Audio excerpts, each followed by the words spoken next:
15 दिसंबर अंतर्राष्ट्रीय चाय दिवस के रूप में मनाया जाता है। आज चाय से संबंधित राजीव दीक्षित जी के कुछ व्याख्यान आप तक पहुंचा रहे हैं। ध्यान से सुनिए ताकि आप समझ सकें कि हमें चाय पीनी चाहिए या नहीं पीनी चाहिए, और यदि पीनी ही है तो किस प्रकार पीनी चाहिए ताकि हम स्वस्थ और सुरक्षित रहें।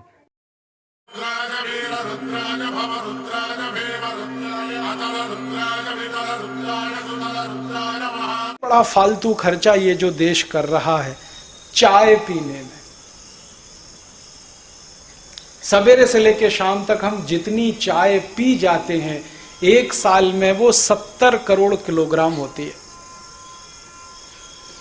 और 1 किलो चाय 150 रुपए की आती है।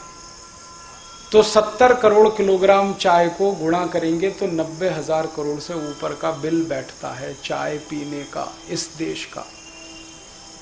ऐसे मूर्ख लोग हैं इस देश में, उठते ही चाय। हाँ, कुछ भी काम बाद में करेंगे, चाय पहले पिएंगे। संडास और टट्टी भी बाद में जाएंगे, चाय पहले पिएंगे। कहते हैं टट्टी उतरती नहीं बिना चाय पिए। उठते ही चाय पीते और सोते चाय। और सरकारी दफ्तरों में तो चाय के अलावा कुछ होता ही नहीं है। जब कभी चले जाओ, कहां गया भाई आदमी, चाय पीने गया। कहां गया, चाय पीने गया। सारे रिश्वत के काम चाय के नाम पर, सारे घूसखोरी के काम चाय के नाम पर। चाय पीने चलो, दे दो पैसे। वो कहते हैं ना, कोई भी कर्मचारी कहेगा जी चाय पीने चलो, समझ लो पैसे मांग रहा है। तो खर्चा पानी सब चाय के नाम पर। ये चाय बंद करो। और ये चाय इसलिए बंद करो कि ये हिंदुस्तानी नहीं है, अंग्रेजों की लाई हुई है। अंग्रेजों के पहले इस देश में कोई चाय पीता नहीं था, क्योंकि हमें जरूरत ही नहीं चाय पीने की। चाय तो गर्म देश के ठंडे देश के लोगों को पीने की चीज है, क्योंकि गर्मी लाती है, ब्लड प्रेशर बढ़ाती है। और ठंडे देश तो यूरोप और अमेरिका और कनाडा के हैं। हम तो गर्म देश वाले हैं, हम क्यों पिए? हम तो दूध पिए, दही पिए, लस्सी पिए, छाछ पिए, मट्ठा पिए, नींबू की शिकंजी पिए, नारियल का पानी पिए, संतरे का रस पिए, मौसम्मी का रस पिए। अपने पास तो पीने के लिए इतनी चीजें हैं, हमको क्यों पीना चाय? आयुर्वेद में चाय निषिद्ध है, आपको मालूम। और आप इसे बार बार पीते हैं तो बड़ा नुकसान है। सबसे बड़ा नुकसान है कि पेट की एसिडिटी बढ़ाती है, अम्लता बढ़ाती है। चाय में केमिकल जितने भी हैं वो सब एसिडिक हैं, और पेट की अम्लता बढ़ेगी तो खून की अम्लता बढ़ेगी, रक्त की एसिडिटी बढ़ेगी तो रक्त में फिर 80 तरह के रोग पैदा होंगे, और उन रोगों से लड़ने के लिए फिर आपको और हजारों करोड़ खर्च करने पड़ेंगे। तो चाय पियो, उसमें 70,000 90,000 करोड़ खर्च हो, फिर चाय से जो रोग पैदा हो उसमें और हजारों करोड़ खर्च हो। क्यों फालतू खर्च कर रहे हैं? बंद कर दो, जरूरत नहीं है इसको पीने की। और ये नशा है, रोज पियो फिर एक दिन ना पियो तो सिर में दर्द होता है। नशा है बिल्कुल, ये शराब की तरह का। बंद करो इसको। आप मत पियो, किसी मेहमान को भी मत पिलाओ। हाँ, जो आप नहीं करो तो मेहमान को क्यों करवाना? तो फिर आप बोलोगे फिर क्या करें? विकल्प मैं बताता हूं, दूध पियो। मैंने एक दिन हिसाब लगाया कि 90,000 करोड़ की जो हम चाय पी रहे हैं, इतने ही करोड़ का दूध पी लें, 90,000 करोड़ का, तो देश की तो दशा ही बदल जाएगी।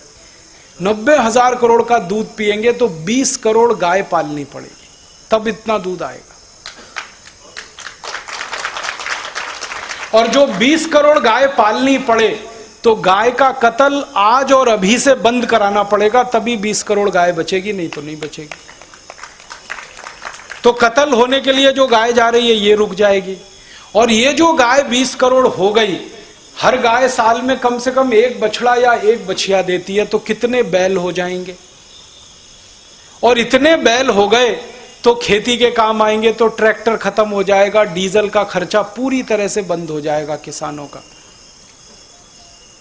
और जो बैल और गाय बढ़ गए तो गोबर बहुत हो जाएगा, और गोबर इतना हो जाएगा कि हर खेत में डालने के लिए मिल जाएगा। यूरिया खरीदना नहीं पड़ेगा, डीएपी डालना नहीं पड़ेगा।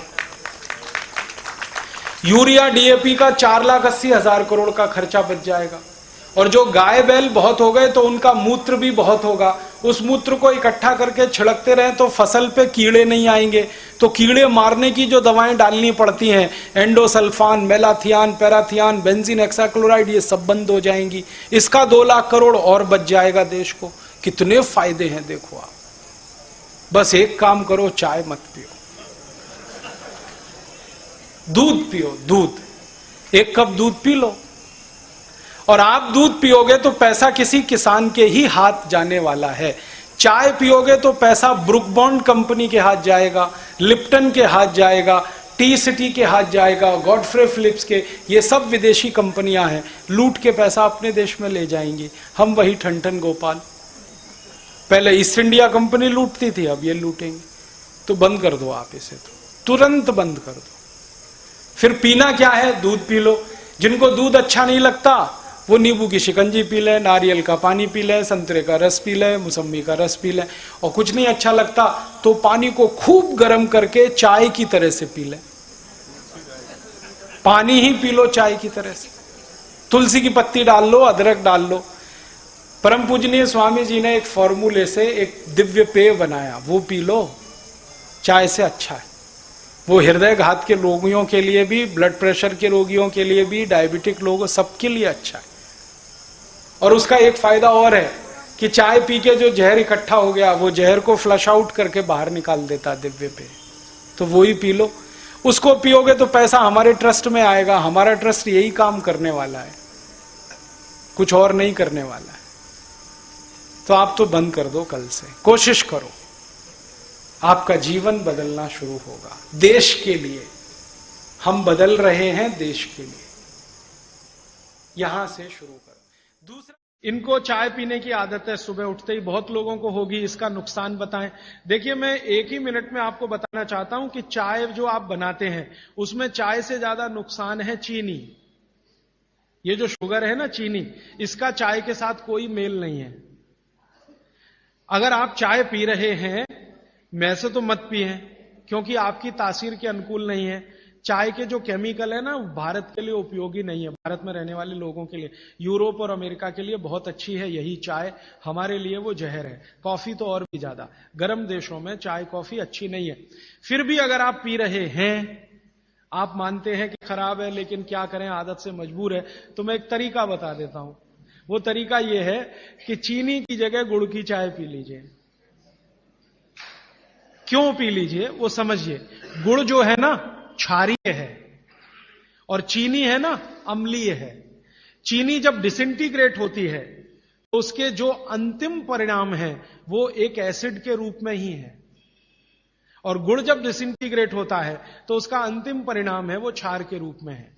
आपके पेट में अम्ल वैसे ही बहुत है और सुबह सुबह तो ज्यादा ही होता है, और उस समय अम्ल वाली चाय और पिए जो चीनी मिलाई हुई है, तो ये एसिडिटी ही बढ़ाएगी आपकी।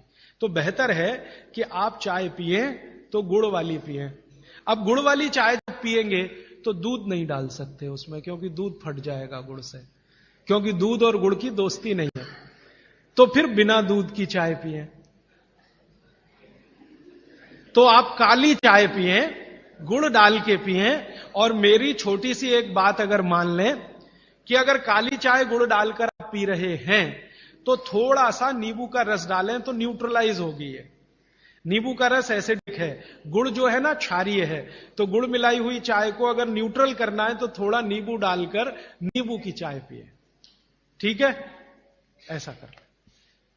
लेकिन इसको पीने से पहले पानी जरूर पिए, वो नियम ना भूलें जी। हां, इसलिए मैंने बोला कि गुड़ में जो है ना क्षार है और नींबू जो है एसिडिक है, तो क्षार अम्ल मिले तो न्यूट्रल होगा, तो न्यूट्रल चाय हो जाएगी जब आप पिएंगे। मैं नहीं चाहता कि क्षारीय तत्व भी ज्यादा जाए आपके पेट में, क्योंकि क्षार भी नुकसान करता है। तो गुड़ डाल दिया तो क्षारपन आया चाय में, तो थोड़ा 2-3 बूंद नींबू के रस की डालिए तो फिर न्यूट्रल हो जाएगा, वो आप पिए। तो जीवन भर आप बिना किसी दुख और तकलीफ के पी सकेंगे उसको। और अगर आपको बन पाए तो हरे पत्ते की चाय ही पिए। ये जो चाय आती है ना बाजार में, टी डस्ट, ये आप में से किसी के लिए भी अच्छी नहीं है। आपको अगर पत्ते वाली, हरे पत्ते वाली चाय मिल रही है तो वो कम से कम इतना जरूर फायदा है कि वो एंटीऑक्सीडेंटल प्रॉपर्टी वाली है, क्योंकि हरे पत्ते को सीधे निकालकर सुखाकर आप बना रहे हैं। तो वो इससे बेहतर है जो चूरे वाली चाय आप पी रहे हैं, थोड़ी बेहतर है जी। कई देशों में हमने देखा है कि भोजन लेते समय वज्रासन में बैठ के भोजन लेते हैं। तो ईस्टर्न कंट्रीज में करते हैं, इंडोनेशिया में, मलेशिया में, थोड़ा सा मंगोलिया में जाएं तो वहां भी करते हैं। वज्रासन में बैठकर वो लोग भोजन कर सकते हैं, आपके लिए उतना अनुकूल नहीं है, क्योंकि आपको भोजन के बाद वज्रासन करना अनुकूल है। भोजन करते समय आपके लिए सुखासन या उकड़ू बैठकर आसन वही अनुकूल है। अब ये क्यों है, एक दिन रुक जाइए, परसों मैं एक्सप्लेन करने ही वाला हूं। और मैंने ये भी नोटिस किया है कि यहाँ के लोग भोजन लेने के बाद शहद लेना वाजिब समझते हैं, इसलिए क्योंकि डाइजेशन में हेल्प करता है। लीजिए ना, मैंने मना नहीं किया, लेकिन जैन दर्शन का पालन अगर आप कर रहे हैं तो मत लीजिए, और अगर आप जैन दर्शन में पालन नहीं कर रहे हैं अपने जीवन को, तो आप शहद लेने के लिए स्वतंत्र हैं। जैन दर्शन में है तो मैं स्ट्रिक्टली बोलूंगा ना करें, क्योंकि उसमें हिंसा और अहिंसा की बात आएगी। शहद जो है ना, जीव राशियों का समूह है, और बड़ी मक्खी के शहद में ज्यादा जीव राशियां। पानी कितना लेना चाहिए ये सबके लिए अलग अलग है, तो इसका सूत्र बता देता हूं। हर व्यक्ति को कितना पानी पीना चाहिए, आप अपना वजन करिए। वजन अगर 60 किलो वजन है तो 10 से भाग दीजिए इसमें, तो 6 आएगा, और 2 घटा दीजिए, तो आप 24 घंटे में 4 लीटर पानी पी सकते हैं। अगर 70 किलो वजन है तो 10 से भाग दीजिए, 7 आएगा, 2 घटा दीजिए, तो 5 लीटर पूरे 24 घंटे में पानी पी सकते हैं। किसी का वजन 40 किलो है, 10 से भाग दीजिए, 4 आएगा, 2 घटा दीजिए, 2 लीटर पानी पूरे दिन में पी सकते। हर व्यक्ति अपने वजन के हिसाब से पानी तय कर ले, जितना वजन 10 का भाग और 2 घटाना। आपको यह वीडियो कैसा लगा कृपया कमेंट कर अवश्य बताएं, और ज़्यादा से ज़्यादा शेयर कीजिए इस वीडियो को। और हाँ, हमारा चैनल सब्सक्राइब करना ना भूलें। जय हिंद, वंदे मातरम।